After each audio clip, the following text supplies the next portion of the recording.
Hi friends, मी कल्पना स्वागत करते तुमचं नवीन ब्लॉगमध्ये. तर इथे आणि उठली होती आणि ती आवरत होती, तिला क्लासला जायचं होतं आता. इथे मग त्याच्यानंतर मी पोळ्यांचा भुगा करायला घेतला. तर त्याच्यात तेल टाकलं, जिरं मोहरी टाकली, शेंगदाणे टाकले, कांदा टाकला, कोथिंबीर टाकली आणि आता मी ते परतून घेत होते. तर याच्यामध्ये मी लाल तिखट, हळद, धने पावडर टाकली, कोथिंबीर टाकली आणि मग भुगा टाकला आणि कोथिंबीर आणि मीठ टाकून परतून घेतलं. मग काहीतरी असं दिसत होतं. नंतर मी प्लेट तयार केली पांडुबॉल देण्यासाठी. तर आता वेळानं आणि त्यांना नेऊन दिलं जोडीमधून मी काढून घेतलं. त्याला सांगितलं चाचू निघाले. तर ते म्हणतात चल मला बघू दे पटकन. आता इथे ते निघाले होते म्हणून मी त्यांना त्यांचा डब्बा दिला. ते त्यांचं आवरत होते, चार्जर वगैरे घेत होते आणि त्यांना सिन्नर आणि श्रीरामपूर लांब पडतं म्हणून अपडाऊन नाही करत. इथे मला ते बाय करत होते. चाललो म्हणे वहिनी आता भेटू 8 दिवसांनी.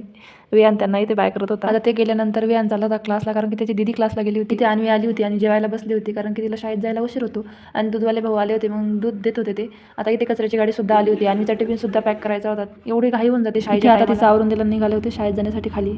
मी झाडं लावलेले तिथे छान फुलं आलं होतं. आता गाडी आली होती म्हणून आम्ही पळत होती, कारण गाडीला उशीर होत होता. आता ती गेली होती. वियान तिला बाय करून निघाला होता वापस येण्यासाठी. आज मी परत चालले हळदी कुंकाला माझ्या मैत्रिणींच्या घरी. आता सध्या हळदी कुंकूच आहे, तर चला आपण जाऊया हळदी कुंकाला.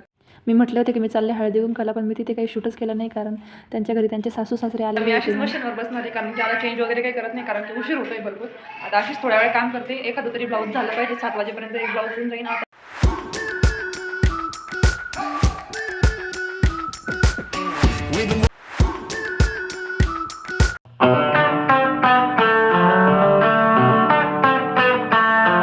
इथे आम्ही जेवायला बसलो होतो, तेवढ्यातच पांडुभाऊचा आणि बाबाचा फोन आलेला होता. ब्लॉग आवडला असेल तर लाईक करा, शेअर करा, सबस्क्राईब करा. तर भेटूया आपण अशाच नवीन ब्लॉगमध्ये. बाय.